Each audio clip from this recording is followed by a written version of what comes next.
straight talk about the Sermon on the Mount. Before jumping into the nitty-gritty of Jesus' talk, let's get our bearings on the setting of the sermon and Jesus' intended audience. Then we'll look at an important question. Does this message apply to you and me today? What was the setting of the sermon? In Matthew's account, the Sermon on the Mount was the first major event in Jesus' ministry, following on the heels of his baptism, chapter 3, verses 13 through 17, his temptation by Satan in the wilderness, chapter 4, verses 1 through 11, and his calling of the 12, chapter 4, verses 18 through 22. Matthew chapter 4, verses 23 through 24 sets the scene for this sermon. Jesus was going throughout all Galilee, teaching in their synagogues and proclaiming the gospel of the kingdom, and healing every kind of disease and every kind of sickness among the people. The news about him spread.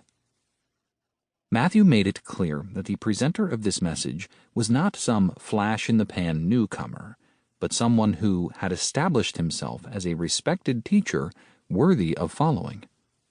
And what a following he had! Who was the intended audience for the sermon?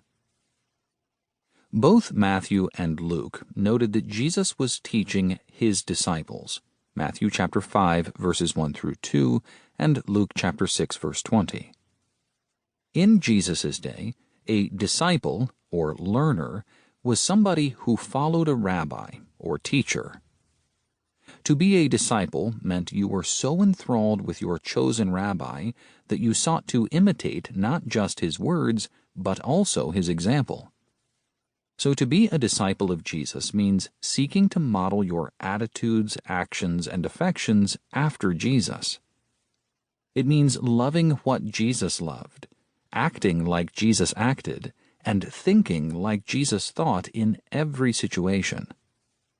How would Jesus operate if he had your job? How would Jesus relate to your family and friends? How would Jesus handle the money he entrusted to you? That's what it means to be a disciple of Jesus. The Gospels record that out of Jesus' many disciples, he chose 12 apostles.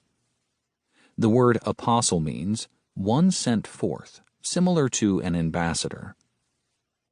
Luke chapter 6, verses 12 through 13 says, "He spent the whole night in prayer to God.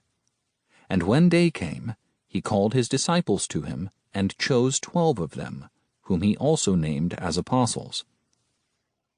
These 12 young men were chosen by Jesus to be sent forth on a special assignment to proclaim the gospel.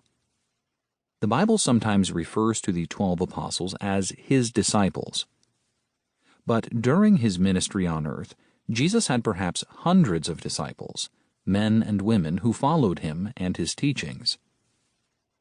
Matthew and Luke also describe a large crowd that gathered to hear Jesus speak, Matthew chapter 5, verse 1, and Luke chapter 6, verses 17 through 18. This doesn't mean everyone in the crowd was a follower of Jesus. Luke chapter 6, verse 17 clarifies the distinctions between the 12 apostles, the crowd of disciples, and the throng of hangers-on. Jesus came down with them, the 12, and stood on a level place.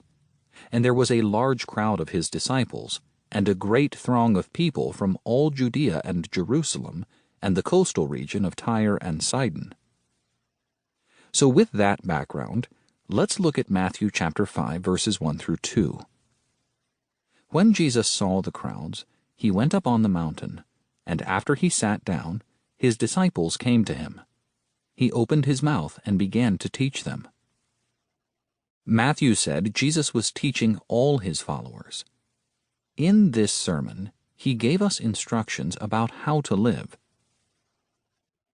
Does the Sermon on the Mount apply to us today? Pastor, that's interesting background, you may be saying, but Jesus gave this talk more than 2,000 years ago. Things are very different today. Does his sermon have anything to do with the things that matter to me right now? Throughout the ages, people have gone to one of